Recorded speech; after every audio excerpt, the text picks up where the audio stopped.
I think credit cards are an important convenience for a lot of people. They are a source of unsecured debt for a lot of individuals and small businesses who are creating jobs. A lot of startups may use credit cards for that purpose. We think that's important, and so we want to preserve the credit card market. But we also want to do so in a way that eliminates some of the abuses and some of the problems that a lot of people are familiar with. People finding themselves starting off with a low rate, and next thing they know, their interest rates have doubled. Fees that they didn't know about, but are suddenly tagged onto their bills. A whole lack of clarity and transparency in terms of the terms of and conditions of their credit cards. And so there's going to be action in Congress. Our administration is going to be pushing for reform in this area. We think it's important that we get input from the credit card issuers as we shape this reform, and I'm going to leave it up to my economic team to work with Congress to evaluate all the various proposals and to get some very definitive language in place.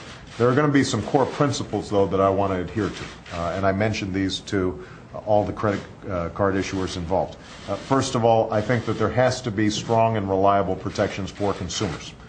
Protections that ban unfair rate increases and forbid abusive fees and penalties. The days of any time, any reason rate hikes and late fee traps have to end.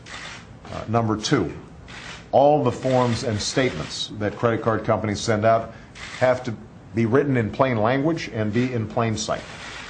No more fine print, no more confusing terms and conditions. We want clarity and transparency from here on out.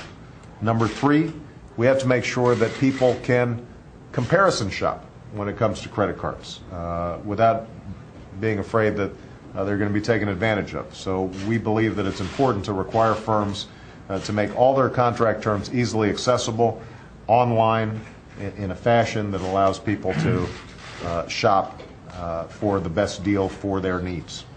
Not every consumer is going to have the same needs, and some may want to take on a higher interest rate because it provides them more convenience or it provides them with a higher credit line, but we want to make sure that they can make those comparisons themselves easily. And we think that one of the things that needs to be explored is the possibility that every credit card issuer has to issue a plain vanilla, easy to understand, simplest terms possible credit card as a default credit card that the average user can feel comfortable with.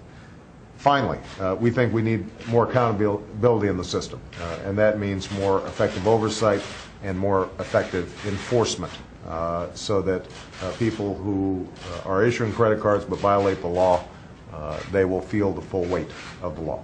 So we are confident that we can arrive at something that is commonsensical, something that allows the industry to continue to provide loans and to run a stable business model that's not dependent on bubbles, that's not dependent on people getting overextended or finding themselves in over their heads.